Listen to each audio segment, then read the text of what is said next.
In the world of R&B, some artists sing the songs, others write them, but only a few create the sound itself. Behind some of the most unforgettable music of the 80s was a woman whose talent went far beyond the microphone. She's a singer, songwriter, producer, and a musical architect. She's one of the most talented singer-songwriters and producers of the 80s and 90s. From chart-topping hits to shaping others' careers, her influence runs deeper than most people realize. She never received the across-the-board commercial success that she deserved, or get the significant credit for her pioneering work as a top-tier female producer in the male-dominant R&B music world. This is the story of a true R&B visionary. The centerpiece of today's video is all about Angela Winbush.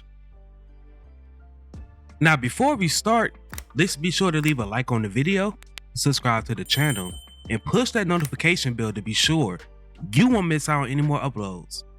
Now without further ado, let's cue that intro.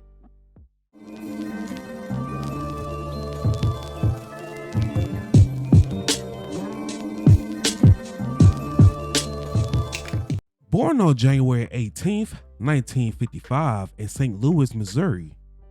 From an early age, music was part of her life, especially through church. Like many great R&B singers, she built her foundation on gospel. But it was her musical mind that truly set her apart. She wasn't just singing songs, she was understanding how they worked. Winbush graduated from Northwest High School. She did not initially want to pursue a music career. Instead, she studied architecture at Howard University. And during this time, whenever she did sing, she did it to make some extra money. She continued to sing at church while attending Howard, and she sung with the gospel great Richard Smallwood. She also sang with a group that was named Hot Tea while attending Howard University. They opened up for a variety of well-known acts and provided background vocals for recording artists. In 1977, Winbush switched up her major to music education, and she made a demo.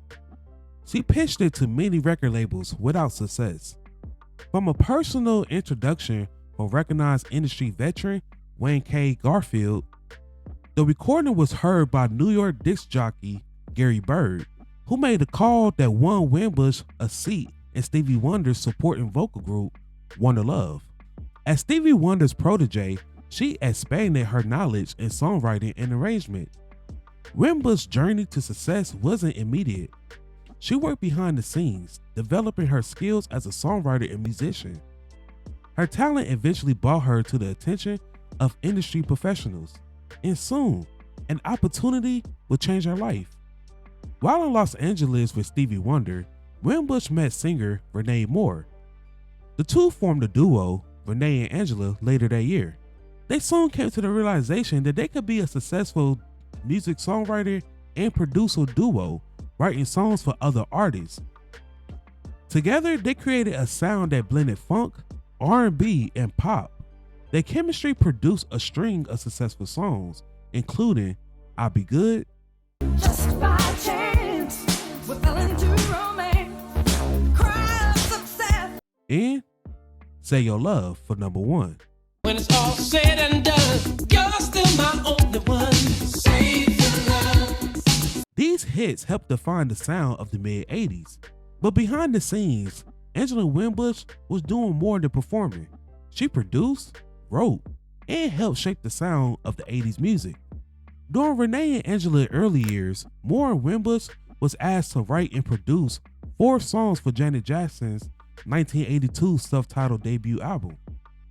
One of the songs, Young Love, became Jackson's first top 10 US R&B hit, reaching #6 on the charts. They also had songs recorded by Rufus and Chaka Khan, Lamont Dozier, and Odyssey. In 1985, they scored a US #1 hit with the song I Learned to Respect the Power of Love that was sung by Stephanie Mills, with whom Winbush had forged a close friendship with. The duo signed with Mercury Records and published their breakout album, Street Called Desire, that following year. The record sold over 1 million copies and went certified platinum, but tensions between Winbush and Moore had risen as they approached that pinnacle of their popularity. Moore went on to become a successful composer and producer, most notably for Michael Jackson.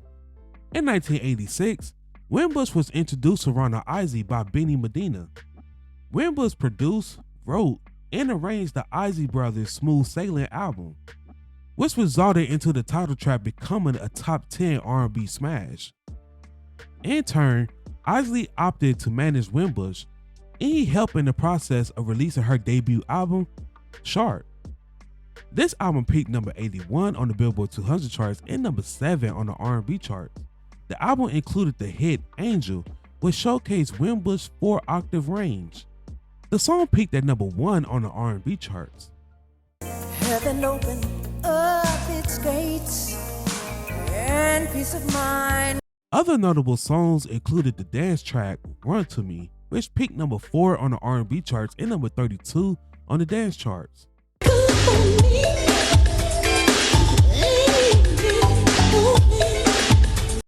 It's You And you spark the energy that keeps my dreams alive.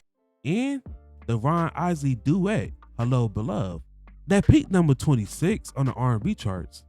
Where there was fear, I couldn't face another day alone. Winbush wasn't just making music of her own, she was also creating for others. She worked with artists like Ronald Isley and the Isley Brothers. Her production style helped modernize their sound, introducing a new generation to their music. Her ability to blend classic soul with contemporary R&B made her one of the most important producers of her era. She wrote or produced the Isley Brothers albums, Spend the Night, Tracks of Life, Mission to Please, and Eternal. Winbush continued to collaborate with the Isley Brothers until 2001. In 1988, she wrote and produced 2 tracks for Sheen and Easton. In 1989, Winbush went on to release her second solo album, The Real Thing. The most notable hit from this album was the title track, It's the Real Thing. It ain't nothing like it when all is said and done well. Winbush wrote and produced another R&B number 1 hit for Stephanie Mills, Something in the Way.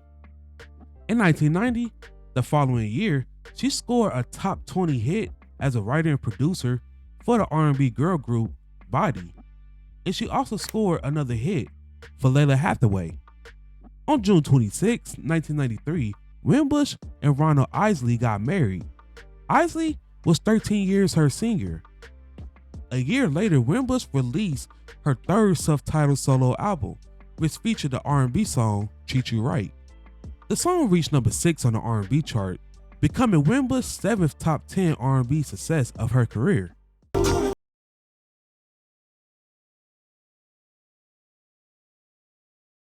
In 2002, Winbush and Isley got divorced.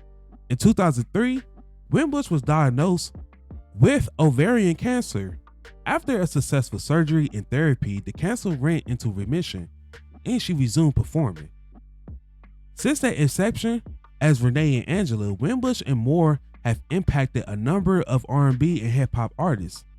Their music has been sampled by a number of artists including the Notorious B.I.G., Foxy Brown, P. Diddy, and Avant, to mention a few.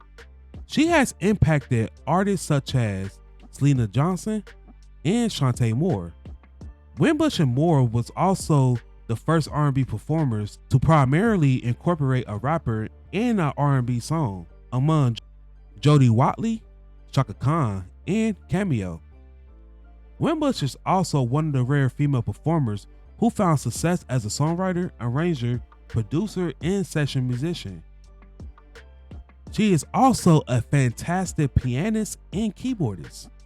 What made Angela Winbush unique was her versatility.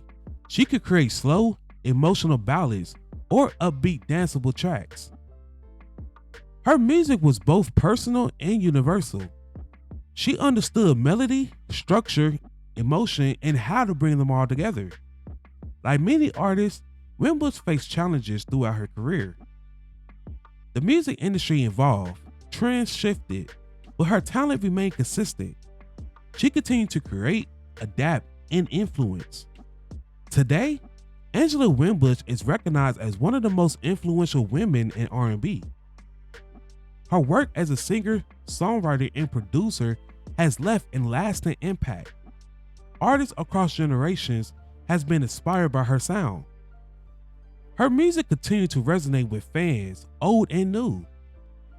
Angela Winbush wasn't just a singer. She's a creator, a visionary, and a force behind the music. Her story is a reminder that some of the greatest contributions happen behind the scenes. And sometimes the person shaping the sound is the one you don't hear or see enough. Now, before we go, I have a question for you all. What is your favorite song by Angela Winbush, or your favorite song that she wrote? Before I go, I want to take a second to promote my Discord. Over here, I provide a safe space for my supporters. We discuss music of all genres. You can provide me feedback on recent uploads, etc. If that interests you, then go ahead and check me out. The link is in my bio. While I have y'all here, if you would like to support the channel further, then feel free to become a member. By doing so, you help make these videos possible. I thank each and every one of you who supported me along this journey.